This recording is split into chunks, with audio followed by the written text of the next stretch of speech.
So this video gives you a very brief introduction to Newton's method to solve particular equations and how to use differentials in order to approximate changes in functions. There's many times where we want to solve an equation being set equal to 0, and it's difficult to do so.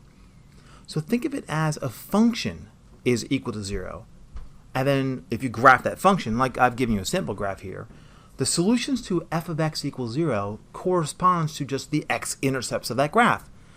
So all I have to do is find the x-intercept by looking at it. Now, obviously I won't normally have a graph, so I'll just guess and say, well, that's the x-intercept. Clearly I'm not right. But I will use that guess in order to refine my guess for the next time I say, well, I think this number here is the x-intercept. For that x value, there's a point on the graph. Now, assuming the function is differentiable at that point, then you have a tangent line.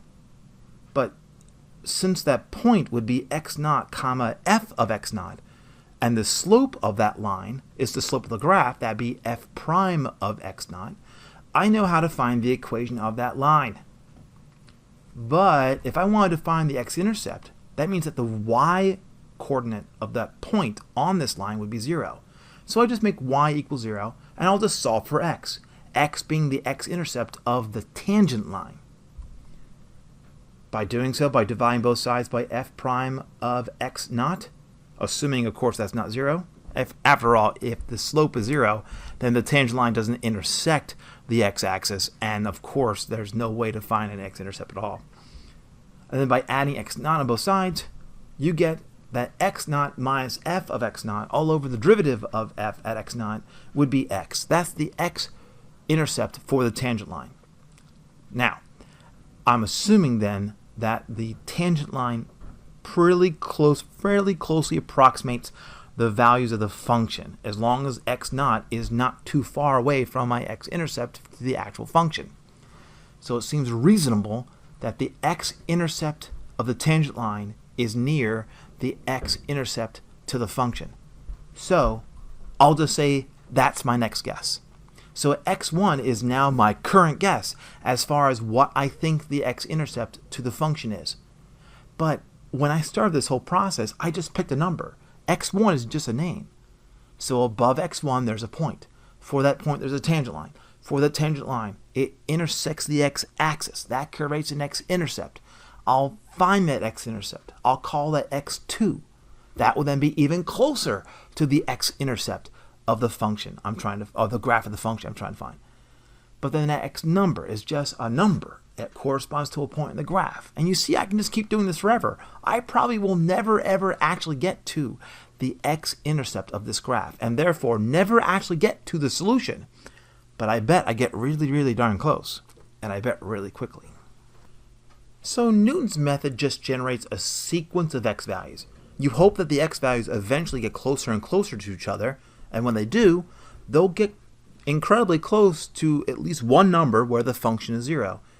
Now the sequence is always generated by an initial guess, and different guesses will generate different sequences, and they might go to different numbers if the function has more than one solution to when it's equal to 0. But in order to find all the solutions, it's just a matter of using this particular formula, that x sub n, that would then be your current guess. You then subtract the function at your current guess, you divide by the derivative at your current guess, and this will then generate a new x value. You then just call that the next guess, and you just do this over and over and over again. For example, I'll show you how I would do this on a calculator to automate the process as fast as possible. Let's say I wanted to solve that equation. Now we all know what the answer should be. It should be the square root of 2 or negative square root of 2. Let's suppose I want to just try to find one of those answers.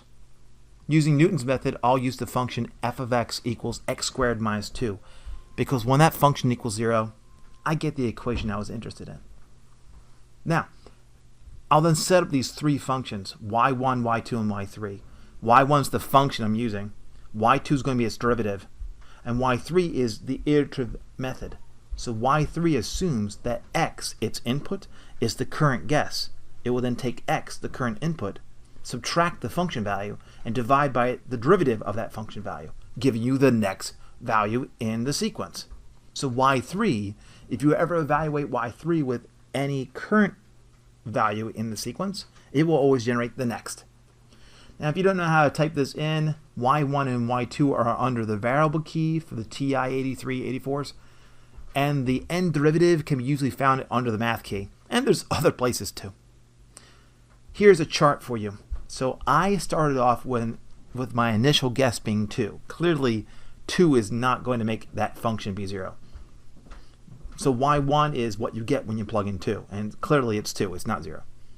y3 would then be the next guess in the method when you use Newton's method. It says the next number should be 1.5. So I'll go back and I'll try 1.5. Now the function value is a lot closer to 0. It's now a fourth. And the next number generated by Newton's method will then be given by 1.4167. So I'll then take that number, go back and evaluate y3 again. Notice that y1 is much closer to 0, and y3 gives me the next number, 1.4142. In fact, that's the square root of 2. That's the square root of 2 out to 4 decimal places already.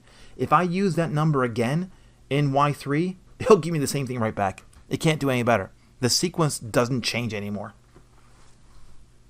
Now, this particular method was useful to find one of the solutions. What if you want to find others, if there are other solutions? You just have to pick different x values, and you just have to hope it goes to what you need.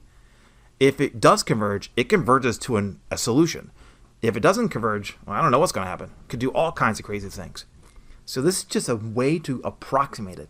I'm not going to be able to tell you when it converges, and I can't tell you what type of good guesses can you make in order to guarantee to go towards one certain solution.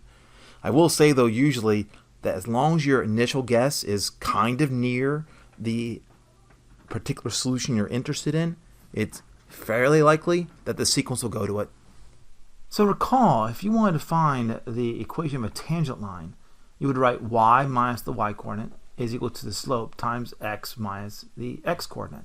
So this equation here gives you the formula for the tangent line of a function at x equals a. Now, if you just think of y as a function of x and solve for it, you will get that function is f of a plus f prime of a times x minus a. We call that the linearization of f at x equals a. It's really just writing the equation of the tangent line as a function. So for example, what if I said find the linear approximation for the function x squared at x equals 1? I would need to know the function, its derivative, and then I would just use the formula. Again, this is just finding the equation of the tangent line and then solving for y. Now, if you compare the function values of x squared against its linearization when x is near 1, I would expect that these two are similar to each other. So let's go ahead and do that. Here I've typed in the function and its linearization at 1, and I've picked a sequence of x values that are closer and closer to 1. And as x gets close to 1, you should see that the corresponding y values get closer and closer together. And in the end, they're really close to each other. So the natural question is, just how good is this approximation of the function by its linearization at an x value? To do that, look at the original definition of the derivative, here using the definition where x is approaching a. Now, since this limit of this expression is f prime of a, that means that the expression is very close to the finite value f prime of a. So you can think of it as there's a difference between the two. There's an error term, and that error term goes to 0 as x gets closer and closer to a. Now, if you multiply all the way through by x minus a, you would get that equation. And then if you would add f of a on both sides, you get this one. So f of x is equal to this expression plus a product, where each factor, both the e of x and the x minus a, both of these factors are actually going to 0 as x goes to a. But notice that the f of a plus f prime of a times x minus a, that's just the linearization. So the function is equal to the value of the linearization plus some term. And that term is going to 0 very quickly, because if x goes to a, then the error term goes to a, and both of these factors both this factor and this factor is going to 0. And if both factors go to 0 and they're multiplied together, well then of course the product goes to 0 that much faster.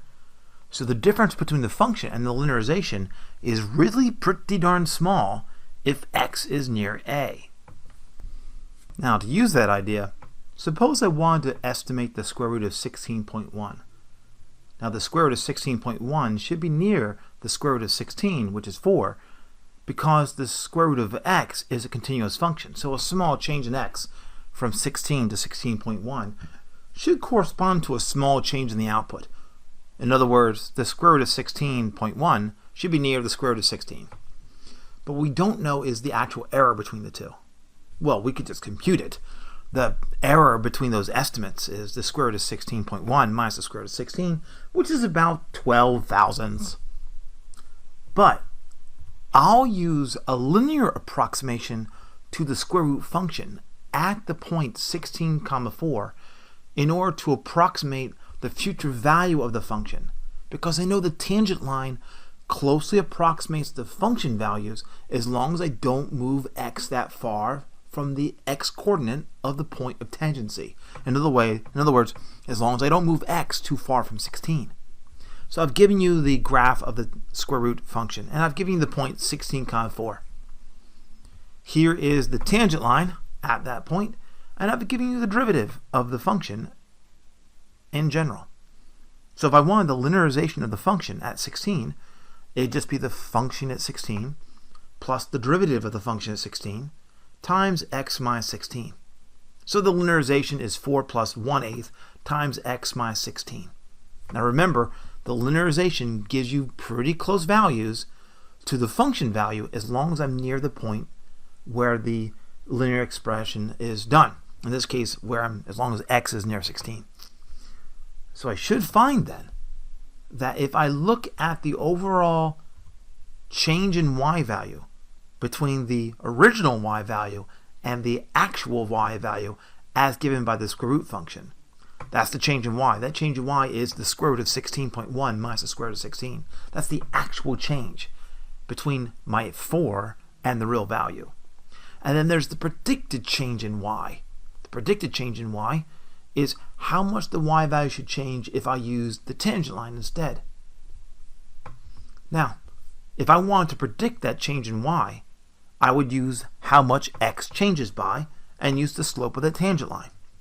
So the change in y should be about equal to the slope at that point, which would be the derivative, times how much x changes by.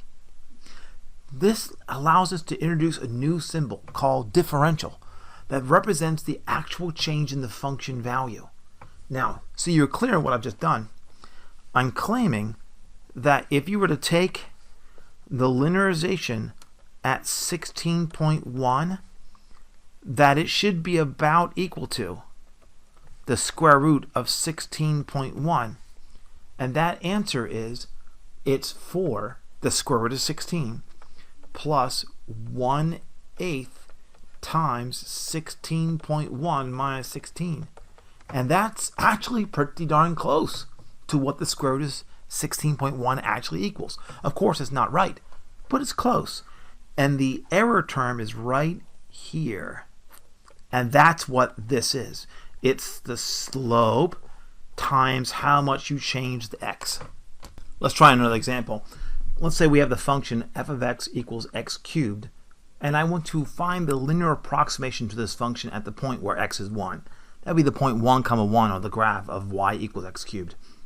And then let's compare the actual change in y between the function value when x is not 1 and when the function is 1, and do the same thing with the linearization to see how the change in y and the differential y get closer and closer together as x gets near 1. So the linearization is given by this formula. It's just the function value at x naught plus the derivative at x naught times x minus x naught. And we know the derivative, so we can just evaluate the function at 1 to get 1. We evaluate the derivative at 1 to get 3. So linearization, being just the equation of the tangent line expressed as a function, is 1 plus 3 times x minus 1. Now, let's compare different x values the function values, the linearizations, the overall change in x from 1, and then from that change of x, compare the change in y from the original y value of 1 to our predicted value, or our real value, and the predicted value based upon the tangent line. That would be dy. So when x is 1.5, looking at this picture, the function value at this x value, that'd be 1.5 cubed, is that number. The linearization is 2.5. Notice the function value and the linearization are not really all that close to each other. But that's because the overall size of the change of x right now is 0.5. And 0.5 compared to the initial value of 1, that's a pretty big change compared to the initial value. So then I shouldn't expect that the change in y, that's the actual change between the function at 1 and the function at 1.5. That's a pretty big change in y value. And then, of course, the tangent line does not give you a terribly good approximation. And so that reason, the change in y as predicted by the tangent line, that's dy, would be 1.5. That 1.5 is found by evaluating the original derivative at 1 to give me a slope of 1, in this case slope of f prime of 1, which is 3, and then you can multiply it by how much x changes by. So it's 3 times 0.5, so I'm predicting a change in y of 1.5, the original y value being 1. Let's make the x value closer to 1. So if you pick 1.3, again looking at the picture, notice how now the tangent line and the graph look a lot more alike. So I expect that there's a better prediction here. So if I evaluate the function at 1.3, I get this. And then if I evaluate the tangent line at 1.3, I get 1.9. And if I look at the change of x, it's 0.3. Since 0.3 is that much smaller when compared to the initial x value of 1, it's only about 30% change. That's not that bad, but it's still not great. So I should expect that the change in y between the function value at 1.3 and the function value of 1, it should be not the same as the difference in y values as predicted by the tangent line. In this case, that value being dy. But notice how they're getting closer together. Let's pick an x value even closer. Now, I didn't want to draw a whole new graph. I just went and zoomed in for you here. Looking only in that one window, you now should see that the function value at 1.1 is 1.331, and the linearization is 1.3. Those two values now are pretty darn close to each other. That's because the change of x is only 0.1, and relative to 1, the x value that we started the linearization at, that's only a 10% change. So we should expect that the actual change in y values between 1 and the function at 1.1 being only 0.331, we expect that difference to be pretty close to the change in y value as predicted by the tangent line. The tangent line predicts a change in y values of 0.3. Just to remind you how to find that, take the original function, take its derivative, evaluate that derivative at 1, you get 3. So the change in y predicted by the tangent line is that slope 3 times how much x changed by, which was 0.1. So we predict a change in y value being only 3/10. And that change in y predicted by the tangent line is pretty darn close to the change in y that's the actual change between the function and the original function value of 1. If I really want to go a lot closer, I could pick a much smaller x value, change in x, and notice this time that the change in y, that is f of 1.05 minus f of 1, and the change in y as predicted by the tangent line, that's the derivative at 1 times the change of x. Notice that those two changes are really darn close to each other. So, considering a change of x, when should the change in y predicted by the tangent line, that's dy, closely approximate the change in y when you just subtract the two different function values? The answer is, as long as the relative error is small. As long as the change in x divided by the actual x value, the x value being where you expanded the tangent line at. As long as that error is small, you probably should expect that the linearization gives you pretty good predictions, because the change in y as predicted by the tangent line would be pretty close to the change in y that's actually occurring in the function. This gives rise to the definition of what's called a differential. A differential is used to express incredibly small changes in a variable. For that means then that dx now has a meaning. It corresponds to a really insanely small change, and dy is the predicted change in the output of the function. Just as an example, if I said, let's say that let's say q was equal to x cubed, and I want the differential in q, that would be just the derivative times dx. If I said that w was equal to, let's say, the sine of t, and I want the overall change, the predicted change in the w value as t changes, that would then be the derivative of sine, which is cosine, times dt. A good way to view the formula is that it says that dy equals, it's the derivative of f in terms of x. But if f of x equals y, that's just dy dx, and then times dx. The formula suggests that all you do is you cancel the dx's to get the change in y. So in order to get this formula, to figure out how I got it, I thought the differential in q is the derivative of q in terms of x times dx. But I knew what q was in terms of x, so I just took the derivative like always.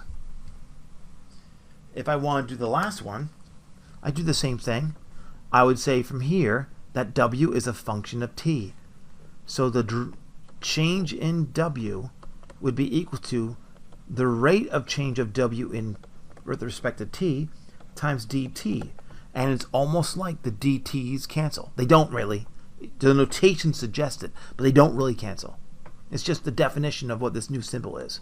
It's understood to be this product, the rate of change times how much the input changed. That gives you an approximation to how much the output changes. So let's use those ideas in order to figure out an estimation on how much the area will change of a square if we change the length of its sides from 4 inches to, let's say, plus or minus 0.2 inches. If you want to think of it as increasing by 2/10 of an inch, that's fine. So the function I'm interested in is the function a of x equals x squared. That relates the area to its side. Well, the change in the area is predicted by dA. It's only good as long as I'm near the point of tangency, where we're expanding at. So we'll think of it as we're expanding this all out in terms of where an x is for. So the change in the area should be about equal to, that would be the derivative of the area times how much the length of the side changes. That is then 2x times dx. So I'm predicting that a change in area as the length of the side changes is about equal to 2 times that length times how much the length changes by. So if the current length is 4, and I intend to change the length by about 2/10 of an inch, this product gives me about then how much I expect the area to change. So that's 2 times 2, that's 4, times 4, that's 16. That would be 1.6, and the unit should be in squared inches, because this quantity is in inches, and this quantity is in inches. So that has to be square inches. Let's just see how close I am. So if I want to, let's take the area and look at it at the worst case scenario. That means I have 4.2 inches. I add the full error. Let's subtract from it what the area is if the side actually was 4 in length. Evaluating this, you would have 4.2 squared minus 4 squared. Now to do the computations, I'll cheat a little bit. This is really 4.2 minus 4 times 4.2 plus 4. That is the same as 0.2 times 8.2. And that multiplication then would give you, in the end, it would give you 0.2 times 8.2. That would give you 1.64 as the answer. And notice that my predicted change would be 1.6. That's the predicted error without doing this awful computation. But this is the actual maximum error between measuring the area, if it actually is 4 inches, compared to how bad it could be if the side is 4 plus the maximum error, which is 4.2 inches. Now, if I wanted to know the relative error in measuring the area, I could do that too. I noticed that dx represents for us the change in the input. That right now is 0.2 inches. The quantity I'm measuring it against, though, would be the original value of x, which is, in this case, 4. Doing this division, you would get 5%. So I'm claiming that I'm off by as much as 5% when I measure the side. I'd like to know percent-wise how off will I be in the area. Well, I can come back to here and compute that. I actually know, after all, my predicted change in the area. That would be dA. And I can certainly find the area. That would then be 1.6 squared inches divided by the area when x is 4 inches. That would be 16. Notice that that is 10%. Double what I got from before. So any time it seems that I measure the side of a square and I'm off a relative error of some percent, and I compute the area of that square, the relative error in the computed area will be off as much as, it seems, twice that. Now, I'd like to know, is that true in general? We can do that too, actually. Notice that if I wanted to, I could say, let's compute dA over A. That would be the relative error in computing the area when there's a relative error in measuring the side of that square. dA, though, is 2x dx. And the area in terms of x is x squared. Notice how at least one x cancels, giving you 2 times dx over x. So the relative error in computing the area of the square would be 2 times the relative error in computing the side. And that's exactly what I found in my example. That gives a very simple introduction to Newton's method and differentials. Differentials being probably for us more important in the long run. Newton's method is something that you should know about, but we won't get a chance to use that often.